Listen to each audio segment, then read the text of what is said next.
Hello friends, कैसे हैं? अच्छे होंगे, स्वस्थ होंगे, यही कामना है। सभी स्वस्थ हों, सभी अच्छे हों, सभी शिक्षित हों, सभी पढ़ें। दोस्तों, हम इसी रिवीजन की इस कड़ी में आज यह चैप्टर लेके आ रहे हैं जो इंटर में सिविक्स कहा जाता है और बीए एमए में पॉलिटिकल साइंस कहा जाता है। उसी में है हमारे पाश्चात्य राजनीतिक विचारक प्लेटो।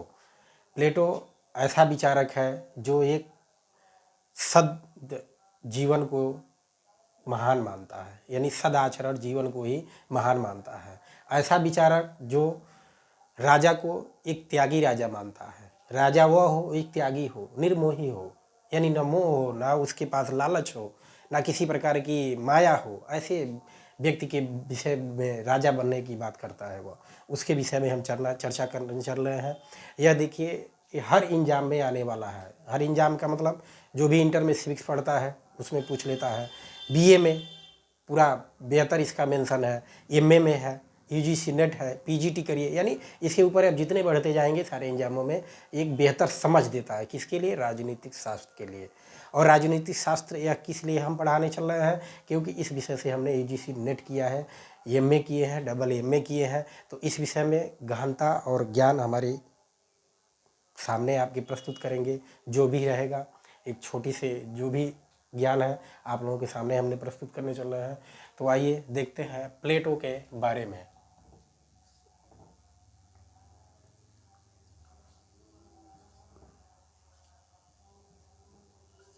प्लेटो प्लेटो कौन है? यह पाश्चात्य राजनीतिक विचारक है। कौन है?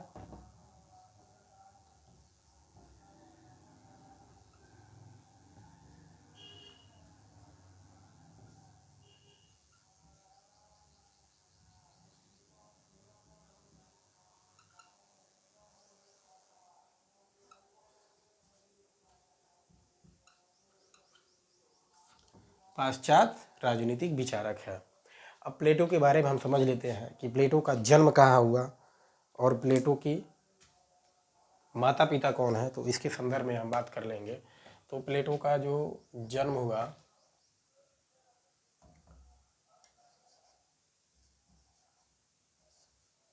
जन्म 428 से 347 तक इसका इतना जीवन पीरियड काल है। कहीं कहीं देखिए ये बुक में 427 भी दिया हुआ है। 427 है, 428 है। अब ये आंसर तो जान ही रहे हैं, आयोग के ऊपर निर्भर करता है कि आयोग किस आंसर को वह सही ठहराता है। लेकिन जहाँ पे अगर 27 है तो उसको भी आप टिक कर सकते हैं, 28 है तो 28। कई जगह पुस्तकों में 28 है, कई जगह पुस्तकों में 27 है, तो इसको हम दोनों को मान के चलेंगे। जन्म इनका हो गया 428 से 447, प्लेटो जी का जन्म हो गया। अब इनके हम माता के नाम में बात करेंगे। माता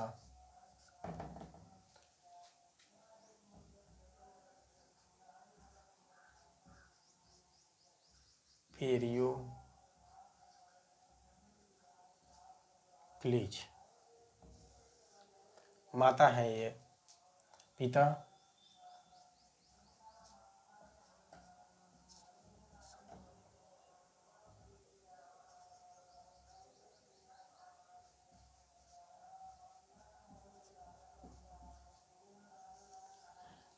पिता एरिस्टोन है। अब इन्हीं एरिस्टोन के आगे आप क्लीज जोड़ देंगे तो प्लेटे का एक और नाम आ जाएगा यहाँ पे, एरिस्टो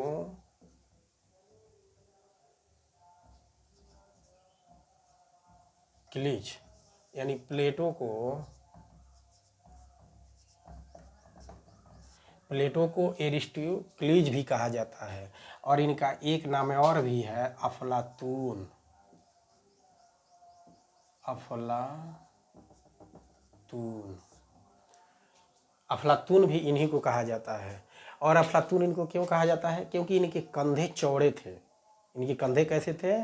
कंधे चौड़े थे। कंधे चौड़े थे।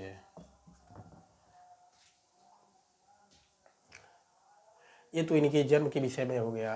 अब इनका जन्म जगह किस जगह पे हुआ, उस जगह को हम यहाँ पे मेंशन भी करने चल रहे हैं। ये देखिए एथेंस था, एथेंस जो यूनान का था।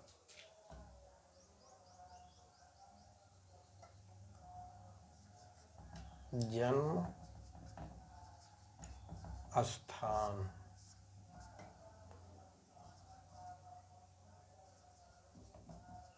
एथेंस। एथेंस 2 भागों में विभक्त था। एथेंस ही यूनान था, इसको भी आप जान लीजिए। एथेंस ही यूनान था। ये 2 भागों में विभक्त था। पहला था एथेंस और दूसरा था स्पार्टा। ये 2 भागों में विभक्त था, यानी एथेंस वर्तमान यानी यूनान, एथेंस और स्पार्टा, यानी 2 भागों में विभक्त था। तो एथेंस में क्या होती थी, एथेंस में शिक्षा प्रणाली बेहतर थी। एथेंस की, इसको हम मिटा देते हैं, आगे अब देखिए।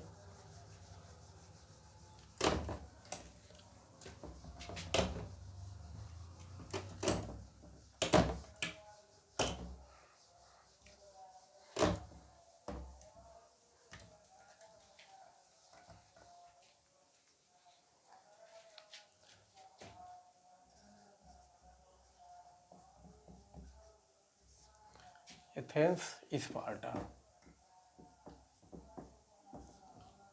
एथेंस में शिक्षा प्रणाली बेहतर थी। क्या शिक्षा बेहतर थी? यहाँ पे क्या थी, यहाँ पे कृषि कार्य अधिक हो रहे थे।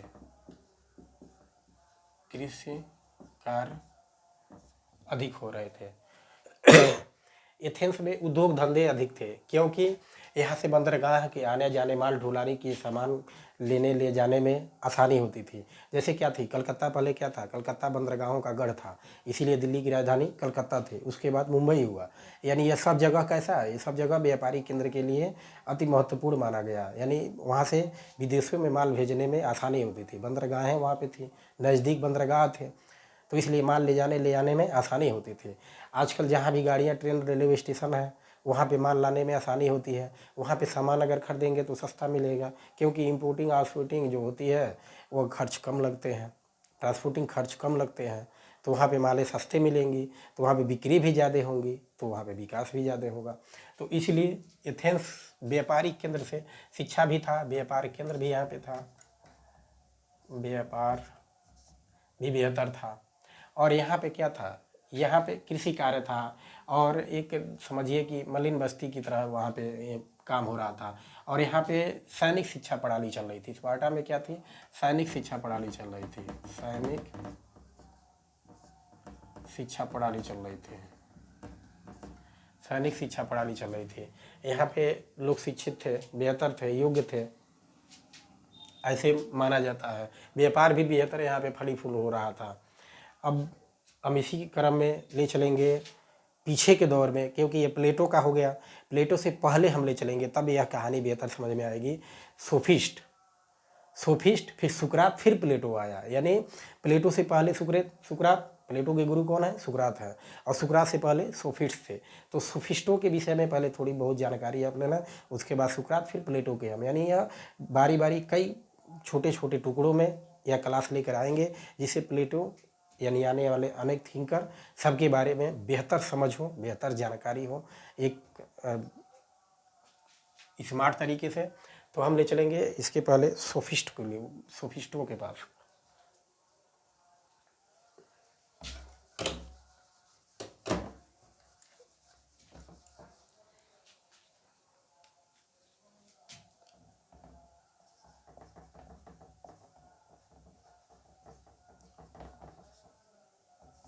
सोफिस्ट, फिर आए सुकरात,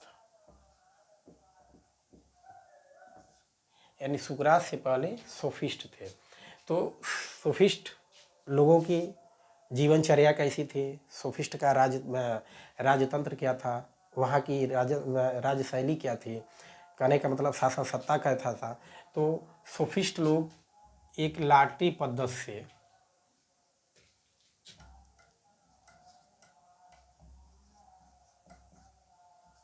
लॉटरी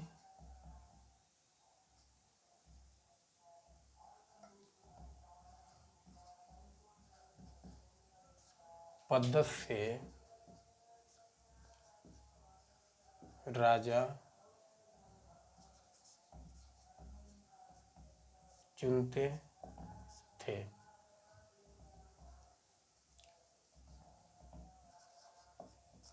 यानी लॉटरी पद्धति से राजा चुनते थे, यानी वहाँ पे एक तरह से देखिए तो ज्ञान तो था लोगों के पास, लेकिन लॉटरी पद्धति थी तो उसमें अयोग्य शासक भी आ जाते थे। कौन आ जाएगा इसमें कोई भरोसा नहीं। लॉटरी पद्धति में यह राज्य व्यवस्था को चलाते थे, कुछ लोगों के नाम उसमें दर्ज कर दिए जाते थे और लॉटरी द्वारा वहाँ उनके नाम को निकाला जाता था, जिनका नाम निकलता था वही राजशाही शासन करते थे। हालांकि ज्ञान में ये सोफिस्ट चलते फिरते शिक्षा को बांटते थे, चलते फिरते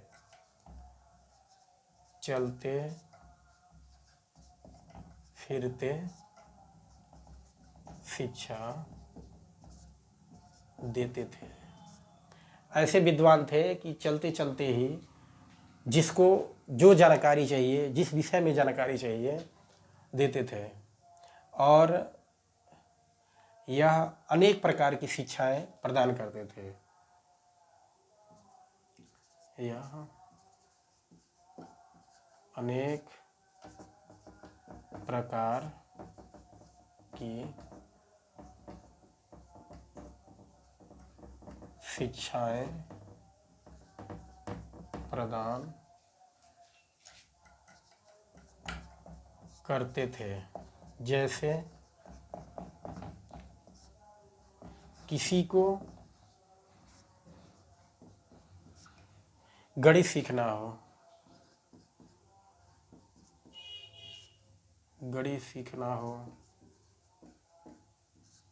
किसी को राजनीति सीखना हो,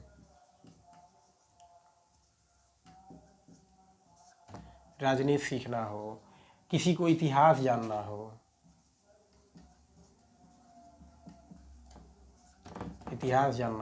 किसी को भूगोल जानना हो,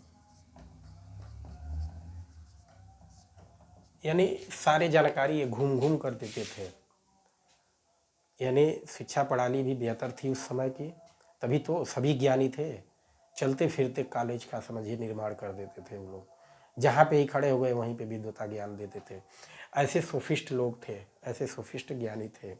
लेकिन उसमें एक राजा की अभिज्ञता यह थी कि लॉटरी पद्धति से वहाँ पे राजशाही शासन चल रहा था, जो यही एक समाज के लिए अनभिज्ञ था। तो सोफिस्ट का ऐसा विचार था, ऐसी मान्यता थी कि वो चलते फिरते शिक्षाओं को प्रदान करते थे, और जो भी उनसे शिक्षा जिस भाषा में चाहे, जिस शैली में चाहे, जिस प्रकार से चाहे, जिस विषय से चाहे, उस विषय से वो शिक्षा प्रदान करते थे। कौन? सोफिस्ट। तो सोफिस्ट ऐसे प्रवृत्ति के व्यक्ति थे। सोफिस्ट निरपेक्ष और सापेक्ष में विश्वास नहीं करते थे। सोफिस्टों का मानना था निरपेक्ष